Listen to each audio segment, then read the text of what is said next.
ASIG y lo hace ELA, es qué ha pasado con el presupuesto para las políticas de género. Más temprano hablábamos un poco de ese tema, porque bueno, no solamente este presupuesto es el que se ha disminuido, sino también otros vinculados con las infancias o las políticas dirigidas a la salud mental. Pero nos quedamos con esto, ¿no? La Asociación Civil por la Igualdad y la Justicia, ASIG, y el equipo latinoamericano de Justicia y Género, ELA, han hecho este análisis, y le agradecemos muchísimo a Malena Vivanco, economista, que participó de este trabajo, que acepte charlar con nosotros sobre estos números y lo que han podido detectar concretamente, ¿no?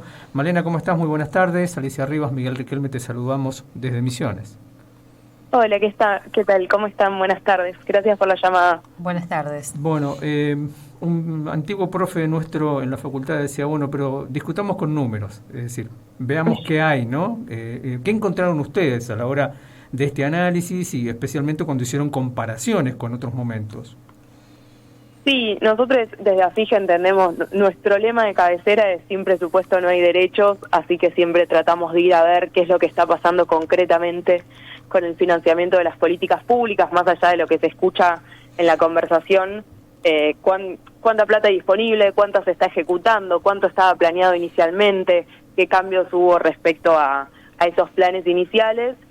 Y lo que hicimos en este caso en particular fue comparar la ejecución, o sea, el presupuesto que efectivamente se gastó en políticas de género en los primeros 4 meses de este año, o sea, de enero a abril, y lo comparamos con la ejecución de los mismos programas, pero un año antes. Ese fue el análisis, en lo que centramos nuestro análisis, y lo que encontramos es que las partidas dedicadas a la reducción de brechas de género, de desigualdad de género, que ahora si quieren conversamos un poquito más sobre cómo se identifican y tal, pero el primer número así grande que resume la situación es que se ejecutó más de un 26% menos que el año pasado, que si bien estamos trabajando con un presupuesto de prórroga, la manera en la cual fueron actualizadas las partidas, que fue en 1/3 del total, es totalmente insuficiente, dado los niveles de inflación en los que estamos, y que incluso teniendo en cuenta esas actualizaciones que se hicieron, ya se gastó la mitad del presupuesto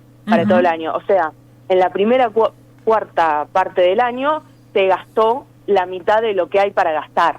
Entonces, todos pequeños datos que dan cuenta de una inversión insuficiente, concretamente para la garantía de derechos, pero aparte que parece que no alcanza ni a mitad de año casi. Además, porque también es un periodo de mucha incertidumbre en relación a la continuidad o no de las áreas que se supone venían y se habían construido, se habían creado para garantizar derechos, digamos, ¿no? Para políticas públicas, para distintas áreas. Sí, nosotros nos encontramos ahí con la dificultad de cómo trazar la continuidad entre las partidas que ya no están dentro de los organismos, no solo el Ministerio de las Mujeres, Géneros y Diversidad, como alguna trazabilidad a la hora de construir ese dato que la pudimos subsanar, pero sí, eso está. De hecho, en los programas del Ministerio, de lo que era el Ministerio de las Mujeres, Géneros y Diversidad, encontramos reducciones considerables. Ahí el más importante, el que explicaba el 80% del presupuesto del Ministerio, en su momento era el programa Acompañar, que está ejecutando un 80% menos que hace un año. Claro. Las reducciones muy considerables, o la línea 144, que es muy importante para la atención de violencia de género, que no es tan costosa, la verdad es que no es un programa especialmente costoso para el Estado, está ejecutando un cuarto menos de lo que ejecutaba hace un año y ya ejecutó el 60% de su presupuesto disponible. O sea, para el resto del año, tal como están las cosas ahora, si no hay reasignaciones, le queda un 40%. También veía en el informe que las acciones de ayuda a familiares de víctimas de femicidio, justo estábamos hablando de este tema antes de comunicarnos contigo, bueno, directamente ese presupuesto que atiende a familiares de víctimas de femicidio, transvesticidios, etcétera, ni siquiera se ejecutó. Sí, ejecución nula vimos ahí en un año en el cual estamos en récord, lamentablemente. Sí, lamentablemente. Y después, respecto a los programas de violencia, que son los que veníamos comentando, los que van contra la violencia de género, también vimos problemática la ejecución de los programas que dependen del Ministerio de Justicia. Pues estos que mencionamos antes respondían o operaban bajo la órbita del Ministerio de las Mujeres, Géneros y Diversidad, ahora trasladado a Capital Humano, pero en el caso de los programas del Ministerio de Justicia también, protección de víctimas de violencia, un 72% menos de ejecución, rescate y acompañamiento de víctimas de trata, un programa tan importante, un 90% menos de ejecución, o sea, ejecutó nuestros primeros 4 meses del año 1 de cada 10 pesos de lo que había ejecutado hace un año, en el mismo periodo. ¿Y qué se sabe? ¿Ese presupuesto no se ejecutó, se destinó para otras áreas? ¿Pudieron rastrear eso? Es una muy buena pregunta la que haces. No es tan fácil dentro del presupuesto rastrear cuando un presupuesto se va de un programa hacia otro, como que no es tan lineal de hacer el seguimiento. Sí estuvimos observando como algunos cambios de dinámica, porque pensemos lo siguiente también. En general, nosotros hacemos análisis presupuestario hace muchos años, y hay una herramienta muy importante para hacer monitoreo presupuestario y que da cuenta de la transparencia presupuestaria de un país, que son cuestiones que se discuten internacionalmente. Nosotros trabajamos con el presupuesto inicial, el original. El presupuesto de un gobierno no sale de un repollo ni responde a lo que se le ocurre exclusivamente al Poder Ejecutivo ni a un presidente, sino que tiene todo un proceso de discusión en el cual el Poder Ejecutivo hace una propuesta, eso se debate dentro del Congreso, en las cámaras, y ahí después se incorporan las modificaciones que nuestros legisladores consideren necesarias, se somete a votación y ese es el presupuesto que después se ejecuta. Cuanta más inflación, más problemática es la ejecución de eso porque te da lugar a más discrecionalidad. Pero este año en particular no solo tenemos una inflación que de los últimos años fue la más alta, sino que encima estamos trabajando con un presupuesto de prórroga. Claro. Y no cualquier presupuesto de prórroga, sino un presupuesto de prórroga con un cambio de gobierno. Entonces está claro que el presupuesto que tenemos hoy no nos sirve, como nos ha servido otros años, para entender cuál es el mapa, cuál es la prioridad de gastos del gobierno. Entonces nos manejamos medio a oscuras en ver cuáles son esas decisiones, dónde se está contemplando poner más plata de dónde menos. Justamente por eso nosotros ahora miramos específicamente la ejecución, porque si vamos a ver cuál es el crédito disponible, cuál es el original, no nos dice demasiado. Es un retroceso brutal, digamos, ¿no? Porque no solamente que se están desfinanciando tal vez áreas que eran como para la emergencia, ¿no? Porque si estamos hablando de que había un programa para acompañar a familias de víctimas de femicidio, que hay que decirlo, ¿para qué usaban? Porque acá nos contaban para qué les servía esa plata. A veces para trasladar un cuerpo de una mujer que asesinaron acá, pero tal vez la familia vivía, no sé, en Formosa, que fue un caso real acá, y necesitaban esos fondos para trasladar el cuerpo, para asistir a los hijos. O sea, eran cosas así muy muy puntuales y muy necesarias también. Sí, de hecho el programa se llama Acciones de Ayuda Urgente. No había escuchado ese caso. Sí. Pero lo que mencionás de los retrocesos, sí, o sea, hay un problema muy serio de desfinanciamiento, que es el que estamos señalando, que aparte se ven todas las aristas. Recién estuvimos hablando de violencias, pero por ejemplo, todo el gasto que tiene que ver con cuidados, que nosotros desde ASIG entendemos que son las políticas más importantes para revertir de manera estructural las desigualdades de género, todo lo que es construcción de jardines de infantes, infraestructura de cuidados, centro de primera infancia, todo eso detenido. O sea, el programa de fortalecimiento de edilicio de jardines infantiles se ejecutó menos de un 1% de lo que había ejecutado en el mismo periodo del año pasado, y lo mismo vemos, no exactamente lo mismo, pero sí un desfinanciamiento fuerte en las políticas de protección social. Vamos a ver sistema previsional, una partida tan importante en el reconocimiento del trabajo no remunerado muchas veces o en la informalidad de muchas mujeres, la moratoria previsional, una caída de un 32%, pensiones no contributivas para más de 7 hijos, una caída de un 40%. La única que vemos un poquito por arriba, prestación, es la UH y la asignación universal por embarazo, que en términos reales subió un 13%, y después la tarjeta alimentar con una caída de un 10%. Claro.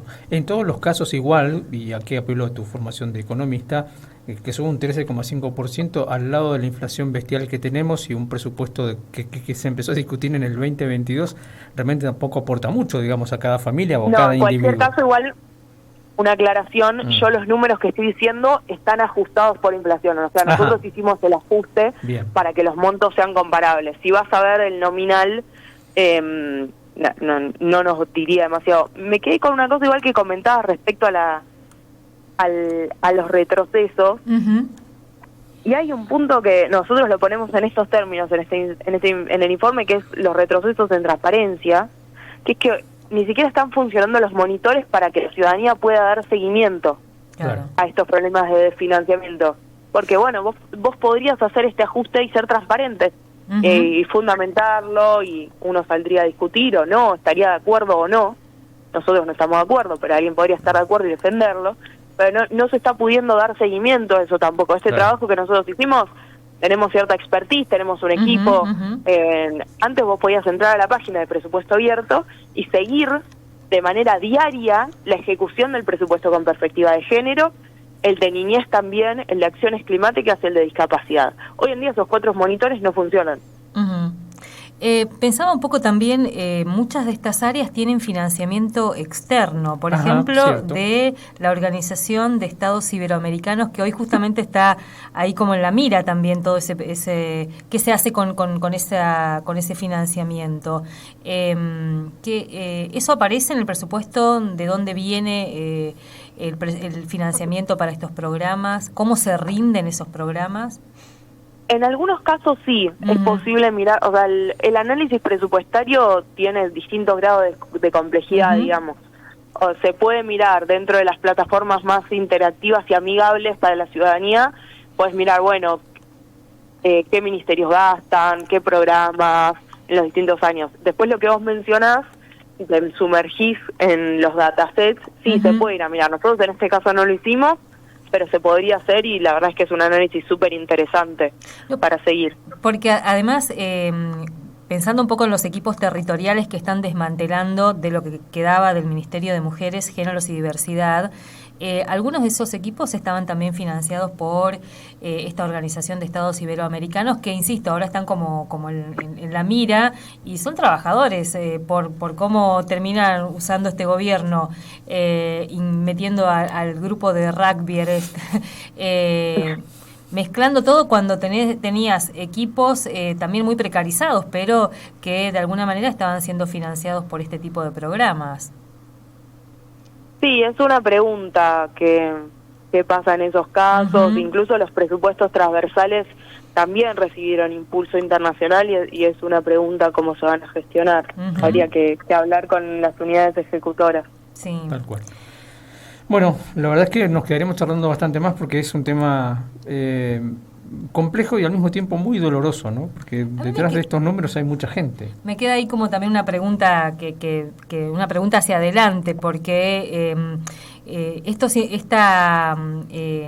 este de financiamiento en áreas tan sensibles, después vamos a empezar a mirar en los indicadores, ¿no?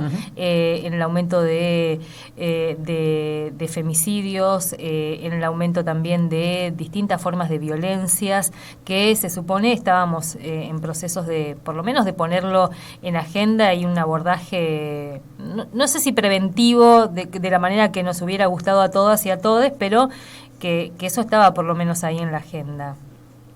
Sí, absolutamente, y creo que ya se ve en indicadores muy concretos, como es el caso de la pobreza. Estamos en un país que tiene más de la mitad de su población condiciones de pobreza en este momento, y nunca es mal momento, creo yo, para recordar que en Argentina y en general en el mundo, la pobreza está feminizada. O sea, el decil más pobre de ingresos en Argentina, el 10% que menos recibe, 2 de cada 3 personas son mujeres. Es un dato para tener en cuenta, y que eso creo que ya se ve, que ya se puede advertir, y que ese avance de la pobreza es también un análisis que está mediado por la desigualdad de género, y que los programas como la moratoria, como la UH, como el acompañar, también contribuían a mitigar, y acá estamos viendo la caída. Tal cual, tal cual. Bien, creo que vamos a volver a molestarte por estos temas y otros que están vinculados, y te agradecemos siempre muchísimo tu atención. ¿Dónde accedemos al informe? ¿Dónde accedemos al informe? Lo pueden encontrar en la página de ASIG, que es la Asociación Civil por la Igualdad y la Justicia, y en la página de el Equipo Latinoamericano de Género. Buenísimo, mil gracias. Chao, buenas tardes. Hasta luego. Hablábamos con Malena Vivanco, es economista y formó parte de este trabajo de investigación que se acaba de publicar. Como preguntaba bien Alicia, es encontrable el documento completo en la página de ASIG. Allí está el PDF completo de todo el trabajo, con los datos, con los números, ¿no? ASIG, ¿qué es? ACIJ, ¿no? Que es de Asociación Civil por la Igualdad y la Justicia. Y la justicia, así es. Y este es un trabajo que se hizo en consonancia con la gente del equipo latinoamericano de justicia y género, ELA. Entonces, con los dos logos va a aparecer el trabajo. Hice un análisis del presupuesto nacional desde la perspectiva de género. Y ahí le ponen hay 4 ítems que son interesantes porque todos nos van como... nos permiten dimensionar qué implicancias tiene este vaciamiento, ¿no? o este recorte presupuestario. Desde las violencias más extremas hasta pensando esto que ella decía, la cuestión de los cuidados. En estas coyunturas, si no hay inversión, presupuesto para fortalecer áreas de cuidado, ¿quiénes terminamos recargadas con... Y el dato al final que dio me pareció tremendo, ¿no? La pobreza está feminizada. Sí, brutalmente feminizada, y además, bueno, en estas coyunturas somos las que tenemos que también asumir todas las tareas de cuidado en contextos muy difíciles. 16:34 minutos. En el aire. Nosotros. Suena FM Universidad.